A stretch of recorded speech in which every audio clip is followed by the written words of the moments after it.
You know that person who is clearly drowning, deadlines piling up, exhausted eyes barely holding it together.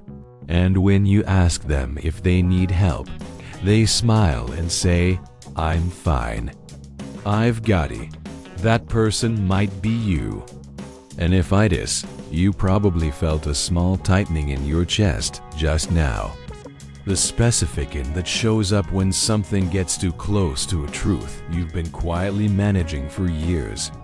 Because somewhere along the way, you learned that needing people was dangerous. Let's dissect what's actually going on. There's this assumption that people who never ask for help are just proud, stubborn, maybe even a little arrogant. And sure, for some people, that's part of it. But for most, and I mean the vast majority, who genuinely struggle to reach out, it's more than just pride or stubbornness. More like a survival strategy that worked once upon a time, but then never got updated. Let's think about that for a sec. At some point in your life, probably when you were pretty young, you reached out. You showed someone you were struggling, and what happened? Maybe they dismissed you. They got frustrated, or they were just unavailable physically, emotionally, whatever. And your nervous system, which is extraordinarily good at pattern recognition, logged that. Needing people leads to disappointment or worse, rejection. So you adapted. If they couldn't help you, you'd help yourself instead, right? You became the capable one that figures it out, the one who doesn't make other people uncomfortable with your needs. And the sad reality is that adaptation probably served you incredibly well for a long time.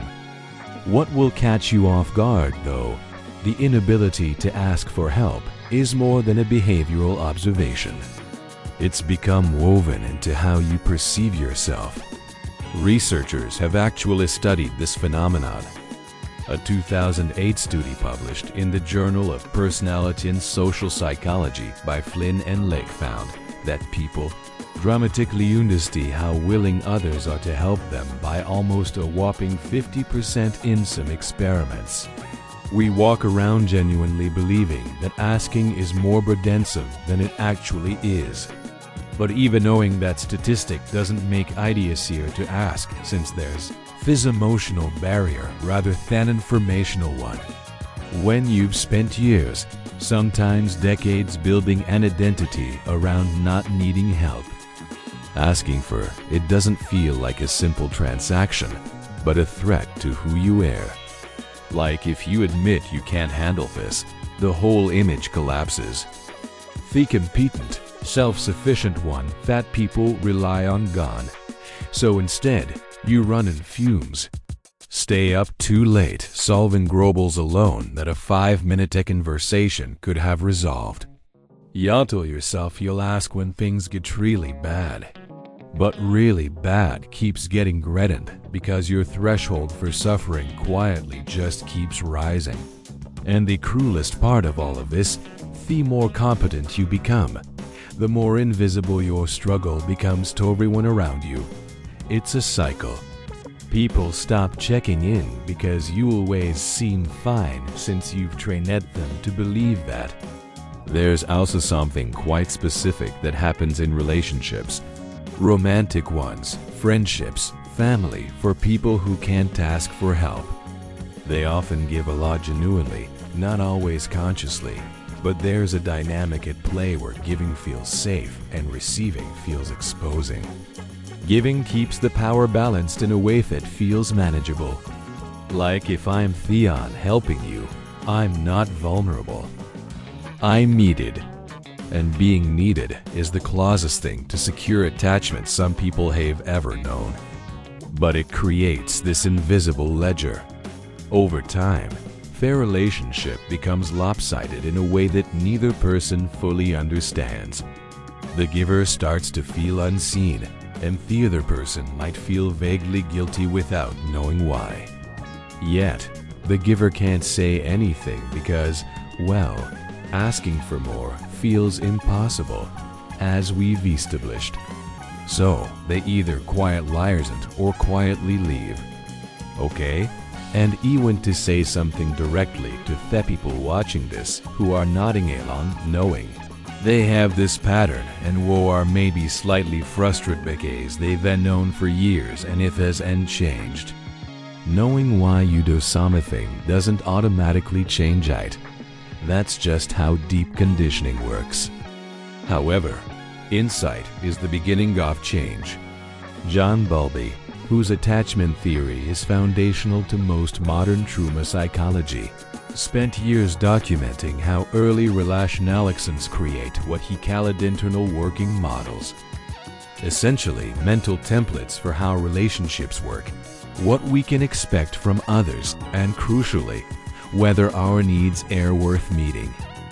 These models form early and run quietly in the background, but they are remarkably resistant to simple logic, which means telling yourself it's irrational to not ask for help, while true is about as effective as telling someone with a fear of heights that falling is statistically unlikely. The rational mind knows, but the nervous system simply doesn't care. What actually starts to move the needle for people is something more gradual and a lot less dramatic than most transformation content suggests. It's not a single breakthrough moment. It's repeated experiences of asking for something small and surviving it off noticing that the king and noticing that the kending tier person didn't pull away, and most importantly, they weren't burdened that you are in fact still whole after being seen as someone who needed something. It's also about grief, which sounds strange at first, but a load of people who never asked for help are carrying grief they haven't named. For a younger version of themselves who did ask and wasn't met, and until that gets acknowledged somewhere in the body and not just the mind, the old strategistics around. It was protecting someone at you in the past, so it needs to be thanked before it'll step aside. The identity piece is enormous too. When I handle things myself has been load-bearing for your sense of self-worth for 30 years, it's more than a habit. Dismantling it doesn't mean you lose yourself. You're rebuilding with better materials, one that includes the radical, genuinely difficult idea that your needs are not a burden. That depending on people is not weakness, and the capacity to receive is just as mature as the capacity to give. Most of us were never taught that, and you can't learn what was never shown to you. Picture this. You're at work. You've taken on more than you can realistically handle, and a colleague notices. They stop by your desk and say, "Hey, do ya want me to take something off your plate?" And something strange happens. You feel a flash of not relief, panic, almost offense, even though they mean nothing by it. You say, "No, I'm good. Thanks though," and then spend the next 4 hours silently resenting the workload while also feeling oddly proud that you didn't accept help. Later that night, you're exhausted, maybe a little hollow, and you can't quite name why. It's not about productivity. That's astery you're living inside of.